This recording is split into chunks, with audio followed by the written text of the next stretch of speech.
Aziz ustozlar, mana men bugun mikrodarsimning mavzusi internetning salbiy va ijobiy tomonlari mavzusini yoritib bermoqchiman. Internetning ijobiy tomonlari mavzuyimning birinchi bobida ta'lim sohasi imkoniyatlaridan boshladim. Shavkat Miromonovich Mirziyoyev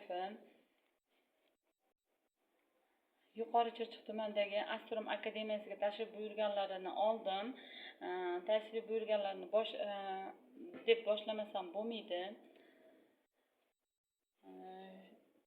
29-iyul kuni Shavkat Miromonovich Mirziyoyev o'sha Astronom akademiyasiga ITchilar bilan uchrashuvga bordilar va ularda ko'plab ITchi sohalari bilan mas'ullar, rahbarlar internet qamrovi va sifatini keskin oshirish kerakligini, Astronom namuna qilib ko'rsatishimiz mumkin deb aytib o'tdilar. IT akademiyalarini tashkil etish, iqtidorli yoshlarni aniqlash, ularni raqamlashtirishda birinchi darajadagi vazifalar qatoriga qo'yib olishimiz haqida juda ham ko'plab topshiriqlar berib o'tdilar. Ya'ni prezidentimiz aytdilarki,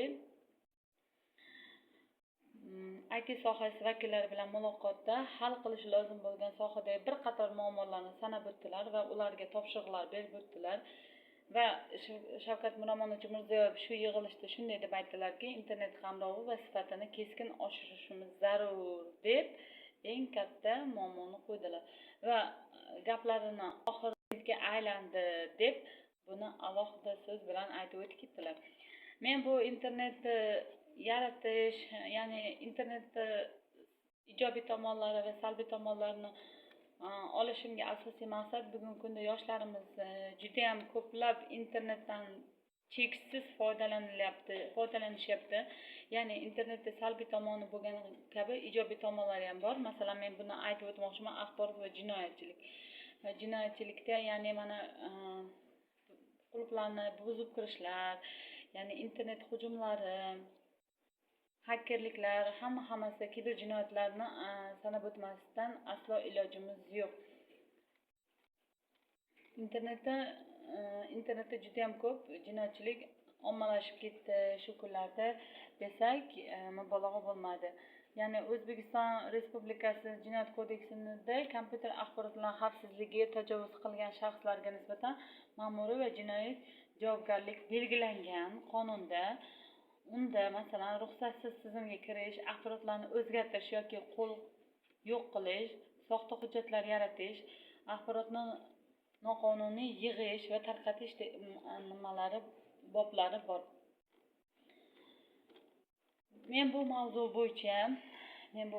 bo'yicha juda ham ko'plab ishlar qildim. Bularni hozir har birini aytib o'tishim kerak.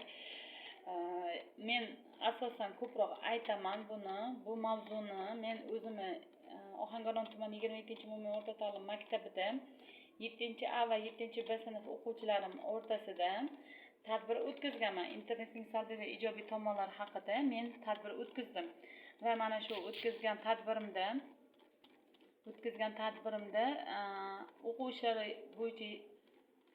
ishlari bo'yicha direktor o'rinbosari Maniyev Adham ustozni olib kirdim va ularga men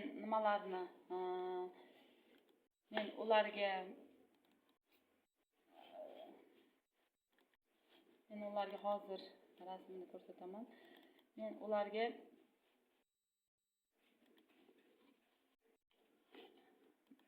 ularni olib kirdim va tadbirim juda ham chiroyli taqdim etdim. Negadir ochmayapti.